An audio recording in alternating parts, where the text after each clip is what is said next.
పారిశుద్ధ్య కార్మికులకు ఉచిత ఆరోగ్య శిబిరం. పారిశుద్ధ్య కార్మికుల సేవలు ఎనలేనివి.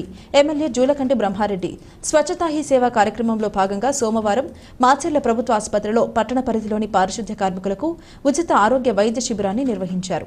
ఈ కార్యక్రమానికి మాచెర్ల ఎమ్మెల్యే జూలకంటి బ్రహ్మారెడ్డి ముఖ్య అతిథిగా పాల్గొని వైద్య శిబిరాన్ని ప్రారంభించారు.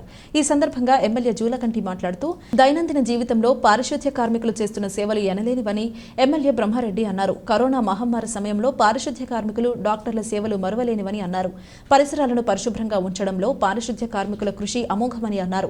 పారిశుద్ధ్య కార్మికులు ఆరోగ్య శిబిరాన్ని సద్వినియోగం చేసుకుని తమ ఆరోగ్యాన్ని పదిలపరుచుకోవాలని సూచించారు. పారిశుద్ధ్య కార్మికులకు వేతనాల బకాయిలను రాష్ట్ర ప్రభుత్వంతో మాట్లాడి త్వరలోనే ఏర్పాటు చేస్తామని హామీ ఇచ్చారు. శిబిరం నిర్వాహకులను ఎమ్మెల్యే జూలకంటి అభినందించారు. ఈ కార్యక్రమంలో చైర్మన్ పోలూరి నరసింహారావు, పట్టణ అధ్యక్షులు కొమ్మెర దుర్గారావు, తెలుగుదేశం నాయకులు మద్దిగప్పు చిన్న, వెంకట్రామిరెడ్డి, జూలకంటి అక్కిరెడ్డి, డాక్టర్లు ఉదయభాను, కేపీ చారి, రేవతి, రాణి, దినేష్ మరియు ఆరోగ్య సిబ్బంది పాల్గొన్నారు.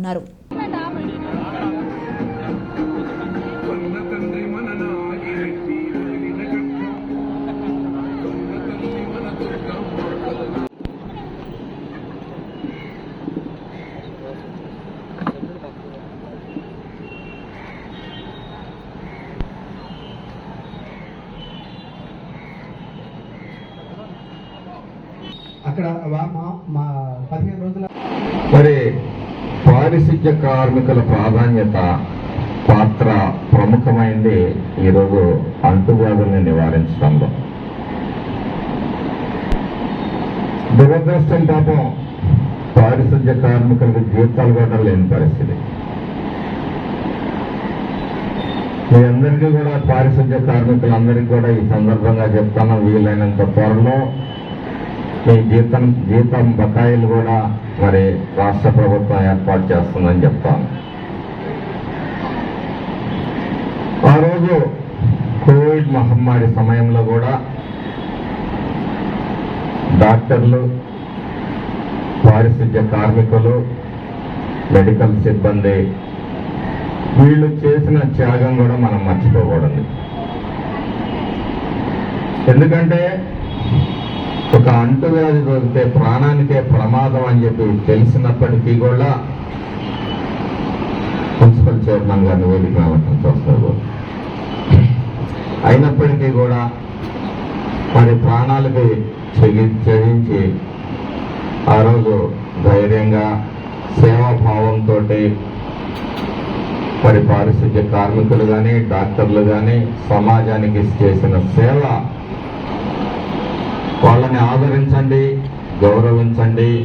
మన కోసం, మన పరిశుభ్రత కోసం, మన పరిసరాల పరిశుభ్రత కోసం పాటుపడుతున్న పారిశుద్ధ్య కార్యక్రమాలకు కష్టం వస్తే సమాజంలో ఉన్న వాళ్ళు కూడా వీలైనంత చేయొచ్చనివ్వాల్సిందిగా కూడా మీ అందరినీ కూడా కోరుతాము. అలాగే మరి ఈరోజు అందరి ఆరోగ్యం కోసం, సమాజం కోసం, సమాజ పరిశుభ్రత కోసం పాటుపడుతున్న ఆ పారిశుద్ధ్య కార్మికులకి స్వచ్ఛ భారత్, స్వచ్ఛతా హీ సేవ కింద స్వచ్ఛ భారత్ కార్యక్రమంలో భాగంగా వారికి కూడా మరి వారి కుటుంబాలకి ఆరోగ్య పరీక్షలు నిర్వహించి వారికి మరి ఆరోగ్యాన్ని కాపాడే ప్రయత్నం హర్షణీయం అని చెప్పి సందర్భంగా తెలియజేస్తూ, సమాజంలో ప్రతి ఒక్కరిని కూడా పరిశుభ్రత పట్ల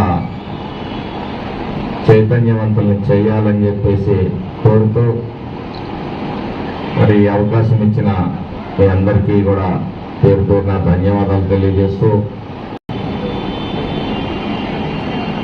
ఒకటి ఈరోజు నీరు, గాలి, ఆహారం అన్నీ కూడా కలుషితమైన పరిస్థితి. రెండవది మరి పారిశుద్ధ్యం. మనం కోవిడ్ టైంలో చూసాం, షేక్ హ్యాండ్ ఇచ్చేవాళ్ళు కాదు, నమస్కారం పెట్టేవాళ్ళు. ఇది భారతీయ సనాతన ధర్మం నుంచి కూడా మనకి అలవడింది. ఎందుకంటే అంటువ్యాధులు మనం స్పర్శ ద్వారానో, గాలి ద్వారానో మరి వ్యాపిస్తూ ఉంటాయి ఎక్కువగా. అలాగే మనం తాగే నీటి ద్వారా, మనం తినే ఆహారం ద్వారా, వీటినన్నిటినీ కూడా మనం పరిశుద్ధమైన నీళ్లు, ఆహారం, అలాగే మరి శుభ్రత పాటిస్తే ఒక 90%, కనీసం 70% అంటువ్యాధుల్ని నివారించుకోగలుగుతాం.